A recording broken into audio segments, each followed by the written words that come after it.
Hello and welcome to brick tip number 52. In the video about the reinforced frame, I had used plates to construct most of that building. And the reason is I find plates actually quite a bit stronger than bricks.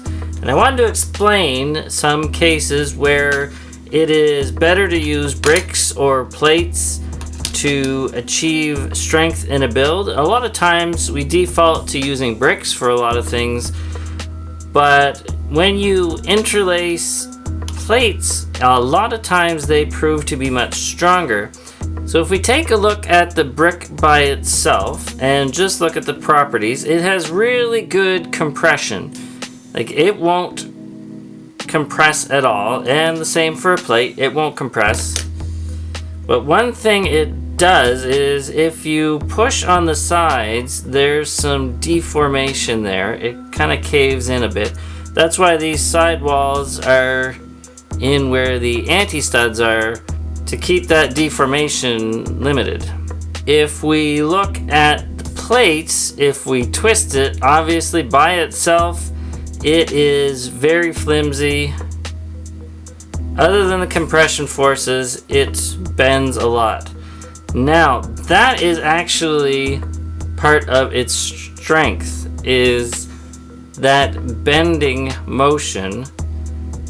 If it had been a firm structure that I made when I made that reinforced roof, it would actually be more likely that it would collapse. But having that bend in it actually allowed it to take a lot more weight than it would had it been firm. And the classic example of this is if we look at trees with the load that they take on snow, or how they resist wind forces, it's due to their flexibility and their ability to spring back. So if we go back to the brick, if you're building a structure like a wall and you can just go vertical, it's going to resist those compression forces. It's going to be very strong in that way, and if you try to bend it, unlike the plate, it has no give in that direction, none at all. So it is a really strong, sturdy thing to build walls with, especially when you start interlocking them. And we all know this, we've all seen brick on brick construction, and it is really strong at the end of it, and that is the perfect use for the brick. That is exactly where it should be used. It can be used making columns, because again, those compression forces on the ends of the bricks aren't that bad. It's only a small distance, so the deformation isn't bad, and it does give a little bit of flexibility, which is okay.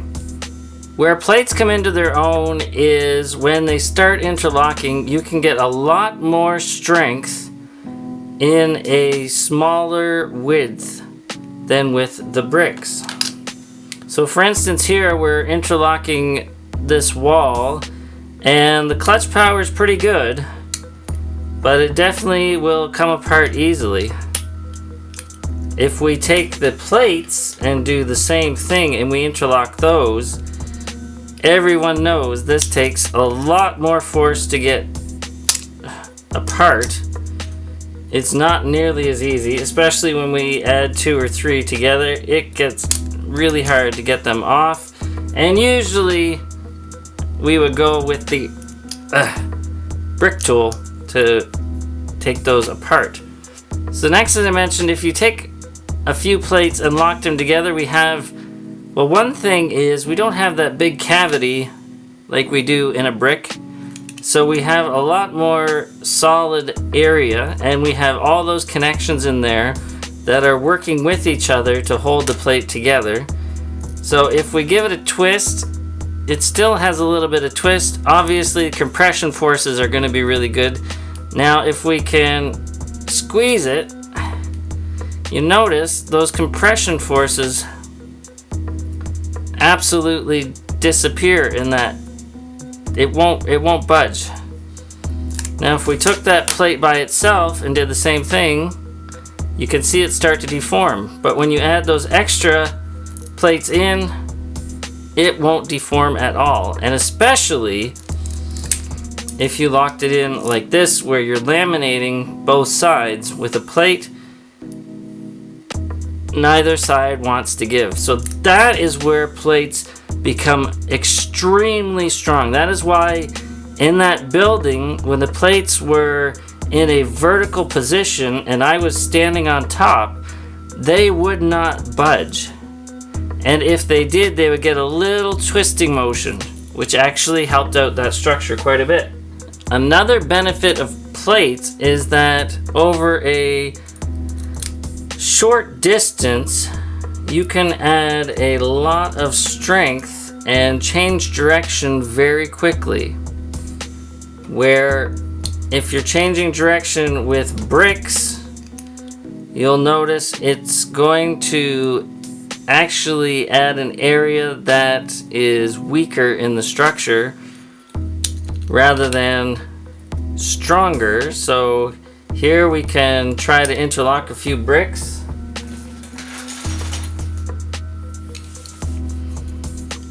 And that brick just snaps it right out. If we do the same with some plates, it popped it out, but it does take a lot more force to do that. Each has their purposes, and there's a lot of situations because of the flexibility of a plate that it just won't work as well as a brick does. And these are things that you can keep in mind when you're wanting to create particularly strong structures like that house I built or the bridge that I built out of the trusses. So hopefully you found this helpful and you found it useful. If so, please hit the like and subscribe buttons. If you wish to support us on Patreon, that would be very much appreciated. Thanks so much for watching. Have a fantastic day. Keep dreaming of bricks. Bye-bye.